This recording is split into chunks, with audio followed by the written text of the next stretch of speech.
Todo lo que vemos o parecemos es solamente un sueño dentro de un sueño. Permítame presentarme.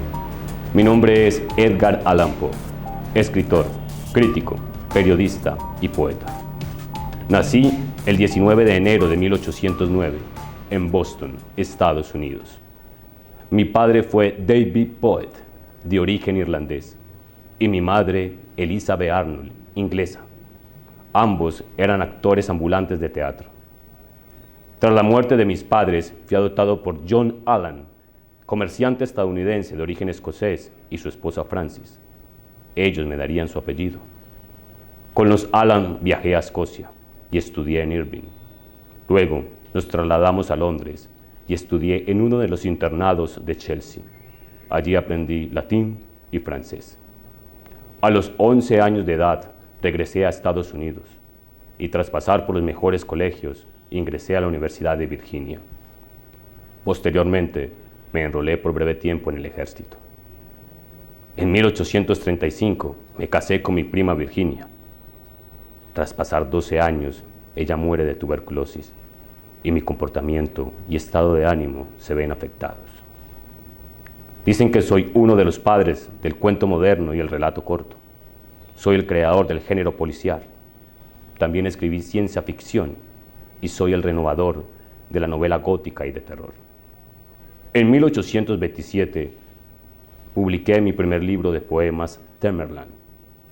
Años después adquirí fama mundial con novelas y cuentos como Berenice, Morella, El Rey Peste, Sombra, Ligeia, La caída de la casa Asher, Eleonora, La máscara de la muerte roja, El retrato ovalado, El corazón delator, Los crímenes de la calle Morgue, El gato negro, El cuervo y muchos más. El alcoholismo, tras la muerte de mi esposa, deterioraron mi estado físico.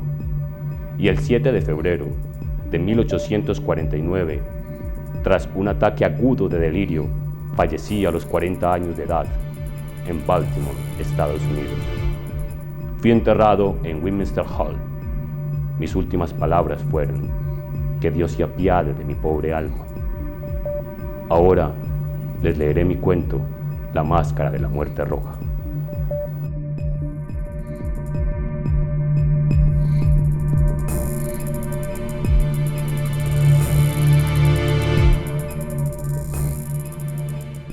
La máscara de la muerte roja. La muerte roja había devastado el país durante largo tiempo.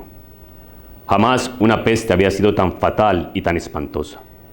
La sangre era encarnación y su sello, el rojo y el horror de la sangre. Comenzaba con agudos dolores, un vértigo repentino, y luego los poros sangraban y sobrevenía la muerte.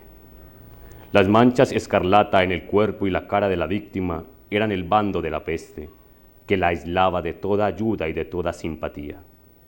Y la invasión, progreso y fin de la enfermedad se cumplían en media hora. Pero el príncipe próspero era feliz, intrépido y sagaz. Cuando sus dominios quedaron semidespoblados, llamó a su lado a 1000 caballeros y damas de su corte y se retiró con ellos al seguro encierro de una de sus abadías fortificadas. Era esta de amplia y magnífica construcción y había sido creada por el excéntrico, aunque majestuoso gusto del príncipe. Una sólida y altísima muralla la circundaba. Las puertas de la muralla eran de hierro. Una vez adentro, los cortesanos trajeron fraguas y pesados martillos y soldaron los cerrojos. Había resuelto no dejar ninguna vía de salida o de ingreso a los súbditos impulsos de la desesperación o del frenesí. La abadía estaba ampliamente aprovisionada. Con precauciones semejantes, los cortesanos podían desafiar el contagio, que el mundo exterior se las arreglara por su cuenta. Entretanto, era una locura afligirse. El príncipe había reunido todo lo necesario para los placeres. Había bufones, improvisadores, bailarines y músicos. Había hermosura y vino. Todo eso y la seguridad estaban del lado de adentro. Afuera estaba la muerte roja. Al cumplirse el 5º o 6º mes de su reclusión, y cuando la peste hacía los más terribles estragos, el príncipe próspero ofreció a sus 1000 amigos un baile de mascaradas de la más insólita magnificencia. Aquella mascarada era un cuadro voluptuoso, pero permita que antes les describa los salones donde se celebraba. Eran 7. Una serie imperial de estancias. En la mayoría de los palacios, la sucesión de salones forma una larga galería en línea recta, pues las dobles puertas se abren hasta adornarse a las paredes, permitiendo que la vista alcance la totalidad de la galería. Pero aquí se trataba de algo muy distinto. Como cabía esperar del amor del príncipe por lo extraño, las estancias se hallaban dispuestas con tal irregularidad que la visión no podía abarcar más de una a la vez. Cada 20 o 30 metros había un brusco recodo, y en cada uno nacía un nuevo efecto. A derecha e izquierda, en mitad de la pared, una alta y estrecha ventaja gótica daba a un corredor cerrado que seguía el contorno de la serie de salones. Las ventanas tenían vitrales, cuya coloración variaba con el tono dominante de la coloración del aposento. Sí, por ejemplo, la cámara de la extremidad oriental tenía tapicerías azules. Vívidamente azules eran sus ventanas. La segunda estancia ostentaba tapicerías y ornamentos purpúreos, y aquí los vitrales eran púrpura. La tercera eran enteramente verde, y lo mismo los cristales. La cuarta había sido decorada e iluminada con tono naranja. La quinta, blanca, la sexta con violeta.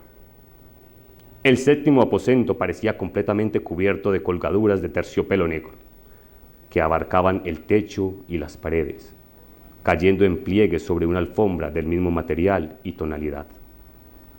Pero esta cámara, el color de las ventanas no correspondía a la decoración. Los cristales eran escarlata, tenían un color de sangre. A pesar de la profusión de ornamentos de oro que aparecían aquí y allá o colgaban de los techos, en aquellas 7 estancias no había lámparas ni candelabros. Las cámaras no estaban iluminadas con bujías o arañas. Pero en el corredor, paralelos a la galería y opuestos a cada ventana, se alzaban pesados trípodes que sostenían un ígneo brasero cuyos rayos se proyectaban a través de los cristales teñidos e iluminaban brillantemente cada estancia. Producían en esa forma multitud de resplandores tan vivos como fantásticos. Pero en la cámara del poniente, la cámara negra, el fuego que a través de los cristales de color de sangre se derramaba sobre las sombrías colgaduras, producía un efecto terriblemente siniestro y daba una coloración tan extraña a los rostros de quienes penetraban en ella que pocos eran los bastante audaces para poner allí los pies. En este aposento, contra la pared del poniente, se apoyaba un gigantesco reloj de ébano. Su péndulo se balanceaba como un resonar sordo, pesado, monótono, y cuando el minutero había contemplado su circuito y la hora iba a sonar, de las entrañas de bronce del mecanismo nacía un tañido claro y resonante, lleno de música, mas su tono y su énfasis eran tales que, a cada hora, los músicos de la orquesta se veían obligados a interrumpir momentáneamente su ejecución para escuchar el sonido, y las parejas danzantes cesaban por fuerza de sus evoluciones. Durante un momento, en aquella alegre sociedad reinaba el desconcierto y, mientras aún resonaban los tañidos del reloj, era posible observar que los más atolondrados palidecían y los de más edad y reflexión se pasaban la mano por la frente, como si se entregaran a una confusa meditación o a un ensueño. Pero apenas los ecos cesaban del todo, livianas risas nacían en la asamblea. Los músicos se miraban entre sí como sonriendo de una insensata nerviosidad, mientras se prometían en voz baja que al siguiente tañido del reloj no provocaría en ellos una emoción semejante. Mas, al cabo de 63.600 segundos del tiempo que huye, el reloj daba otra vez la hora y otra vez nacían en el desconcierto el temblor y la meditación. Pese a ello, la fiesta era alegre y magnífica. El príncipe tenía gustos singulares. Sus ojos se mostraban especialmente sensibles a los colores y sus efectos. Desdeñaba los caprichos de la mera moda. Sus planes eran audaces y ardientes. Sus concepciones brillaban con bárbaro esplendor. Algunos podrían haber creído que estaba loco. Sus cortesanos sentían que no era así. Era necesario oírlo, verlo y tocarlo para tener la seguridad de que no lo estaba. El príncipe se había ocupado personalmente de gran parte de la decoración, de las 7 salas destinadas a la gran fiesta. Su gusto había guiado la edición de los disfraces. Grotescos eran estos, a no dudarlo. Reinaba en ellos el brillo, el esplendor, lo picante y lo fantasmagórico. Veíanse figuras de arabesco, con siluetas y atuendos incongruentes. Veíanse fantasías delirantes como las que aman los locos. En verdad, en aquellas 7 cámaras se movía de un lado a otro una multitud de sueños. Y aquellos sueños se contorsionaban en todas partes, cambiando de color al pasar por los aposentos y haciendo que la extraña música de la orquesta pareciera el eco de sus pasos. Mas, otra vez tañe el reloj que se alza en el aposento de terciopelo. Por un momento todo queda inmóvil, todo es silencioso, salvo la voz del reloj. Los sueños estaban helados, rígidos en sus posturas, pero los ecos del tañido se pierden. Apenas han durado un instante y una risa ligera, a media sofocada, flota tras ellos en su fuga. Otra vez crece la música, viven los sueños, contorsionándose al pasar por las ventanas, por las cuales irrumpen los rayos de los trípodes. Mas, en la cámara que da al oeste, ninguna máscara se aventura, pues la noche avanza y una luz más roja se filtra por los cristales de color sangre, aterradora. Es la tiniebla de las colgaduras negras y, para aquel cuyo pie se pone en la sombría alfombra, brota del reloj de ébano un ahogado resonar mucho más solemne que los que alcanzan a oír las máscaras entregadas a la lejana alegría de las otras estancias. Congregábanse densa multitud en estas últimas donde afiebradamente latía el corazón de la vida. Continuaba la fiesta en su torbellino hasta el momento en que comenzaron a oírse los tañidos del reloj anunciando la medianoche. Cayó entonces la música, como ya he dicho, y las evoluciones de los que bailaban se interrumpieron, y como antes, se produjo en todo una sensación angustiosa. Mas, esta vez el reloj debía tañer 12 campanadas, y quizá por eso ocurrió que los pensamientos invadieron mayor número de las meditaciones de aquellos que reflexionaban entre la multitud entregada a la fiesta. Y quizás también por eso ocurrió que, antes de que los últimos ecos del carrillón se hubieran hundido en el silencio, muchos de los concurrentes tuvieron tiempo para advertir la presencia de una figura enmascarada que hasta entonces no había llamado la atención de nadie, y, habiendo corrido en un susurro la noticia de aquella nueva presencia, alzóse al final un rumor que expresaba desaprobación, sorpresa y, finalmente, espanto, horror y repugnancia.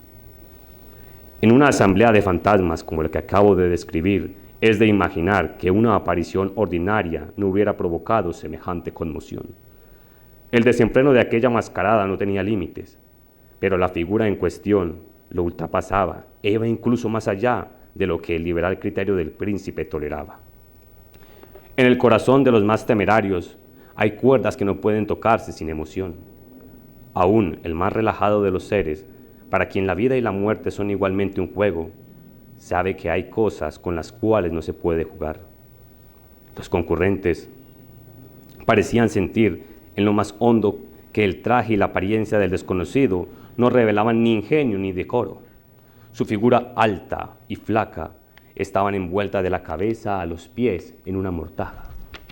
La máscara que ocultaba el rostro se parecía de tal manera al semblante de un cadáver ya rígido, que el escrutinio más detallado se habría visto en dificultades para descubrir el engaño.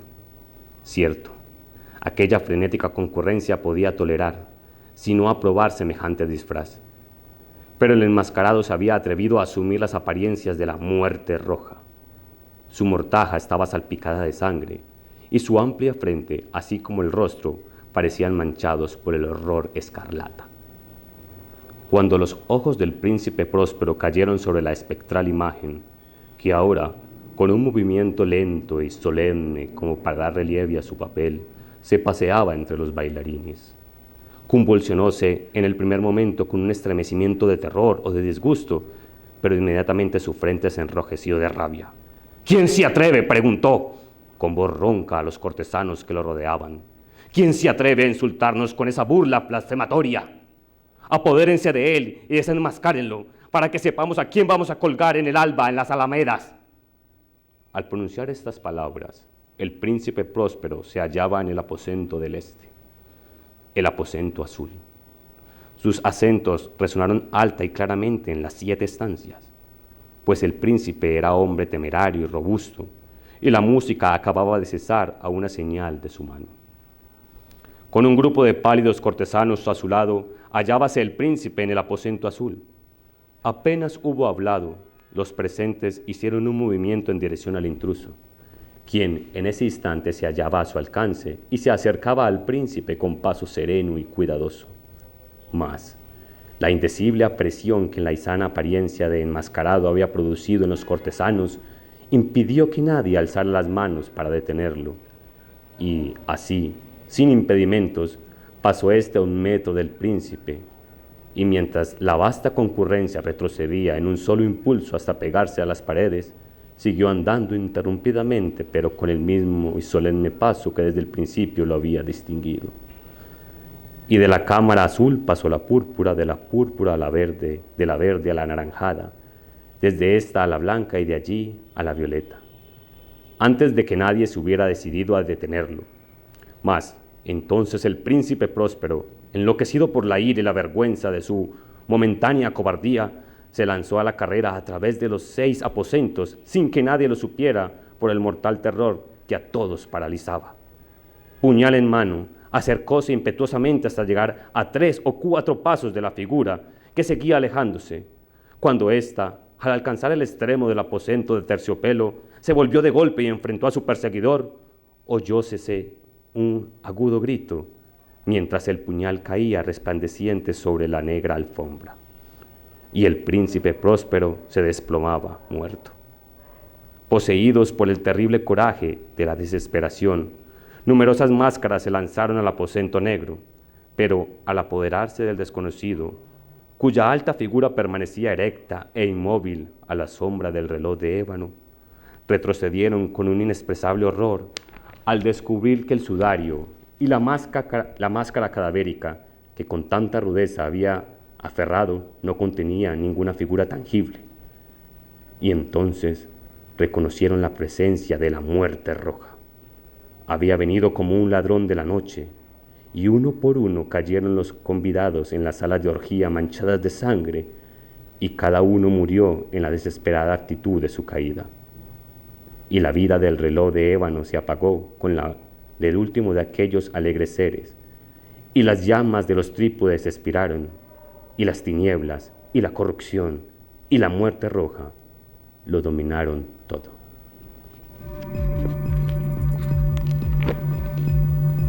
Y recuerden, cree solo la mitad de lo que ves y nada de lo que oyes.